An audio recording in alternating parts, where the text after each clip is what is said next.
Hai Rau, gimana persiapan buat besok? Siap. Guys, gimana nih? Sejauh ini jujur belum ngerti sih, tapi nanti malam lah aku kaji lagi. Kalau aku sih baru baca-baca aja. Guys, udah sampai mana nih? Sorry ya, aku telat. Buat persiapan kita matangin lagi aja nanti malam. Besok kita langsung bahas. Siap. Ya, oke. Pembahasan kasus siap dimulai.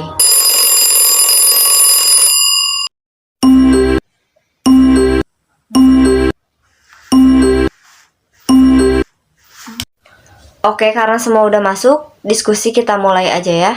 Silahkan pemaparannya. Akuntansi itu sendiri merupakan seni mencatat, mengklasifikasikan, mengikhtisarkan bukti transaksi menjadi laporan keuangan untuk memudahkan para pemakai informasi.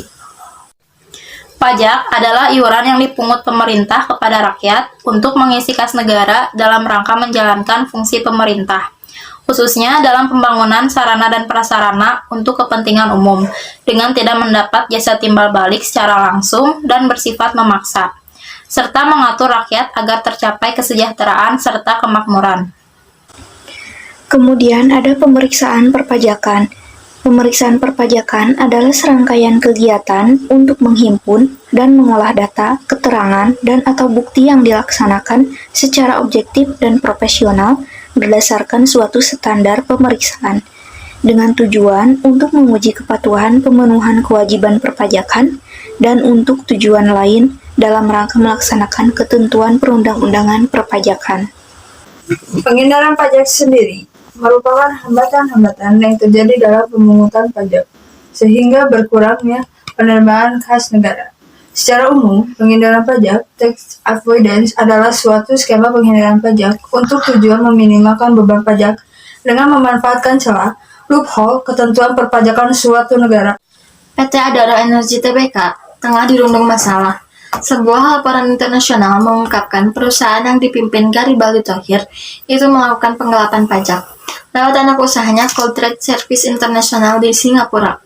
Berdasarkan laporan Global Witness berjudul Taxing Chance for Adaro yang dirilis pada Kamis 4 Juli 2019, Adaro dikabarkan telah mengalihkan keuntungan dari batu bara yang ditambang di Indonesia.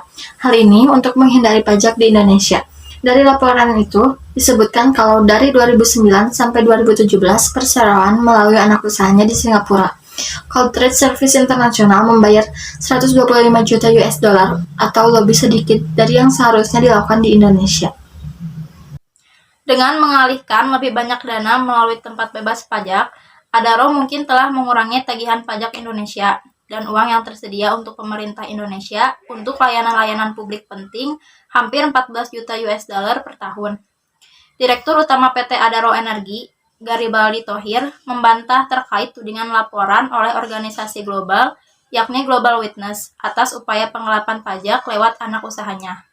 Sementara, Direktorat Jenderal Pajak Kementerian Keuangan mengaku akan mempelajari laporan Global Witness yang menyebutkan PT Adaro Energi mengalihkan keuntungan sehingga menghindari pajak lebih besar. Sebelumnya, Global Witness mengatakan laporan keuangan menunjukkan nilai total komisi penjualan yang diterima Cold Trade dengan pajak rendah di Singapura meningkat, rata-rata secara tahunan dari 4 juta US dollar sebelum 2009 menjadi 55 juta US dollar dari 2009 sampai 2017. Lebih dari 70% batu bara yang dijualnya berasal dari anak perusahaan Adaro Energi di Indonesia. Peningkatan pembayaran mendorong keuntungan di Singapura dengan pengenaan rata-rata pajak tahunan 10%. Sedangkan keuntungan dari Komisi Perdagangan Batubara Perseroan di Indonesia mungkin akan dikenakan pajak di Indonesia dengan tingkat lebih tinggi secara rata-rata tahunan, sekitar 50%. Global Witness pun meminta Adaro untuk berkomentar mengenai hal itu tetapi belum menerima jawaban. Laporan itu juga menyebutkan pada 2008 Adaro membayar 33 juta US dollar untuk menyelesaikan perselisihan dengan otoritas pajak Indonesia atas aturan sebelumnya dengan Cold Trade. Sebagian besar dari keuntungan yang terdaftar di Singapura tampaknya telah dipindahkan ke luar negeri, ke salah satu anak perusahaan Adaro di Mauritius yang tidak dikenakan pajak sama sekali sebelum 2017 dan mungkin masih belum.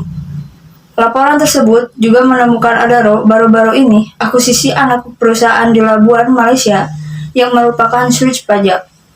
Hal ini untuk membeli saham tambang batubara di Australia. Pada saat yang sama, Adaro juga memperluas jaringan offshore dan akan diuntungkan oleh jaminan keuangan pemerintah Indonesia untuk pembangkit listrik tenaga batubara senilai 4 miliar seperti disebutkan dalam laporan tersebut.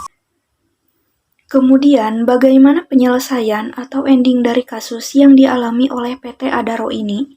Yang pertama, Direktur Utama dari perusahaan Adaro, yaitu Garibaldi Thohir, membantah tuduhan tersebut.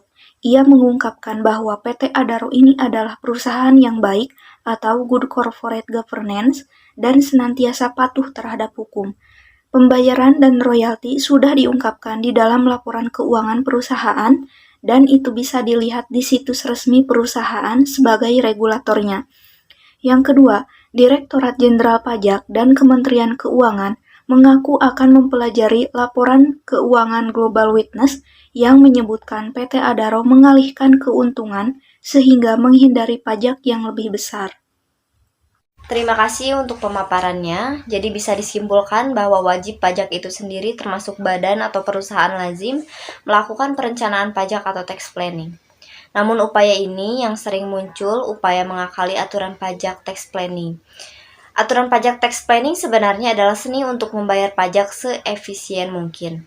Nah, upaya ini berujung dua persimpangan, yakni tax evasion dan tax avoidance.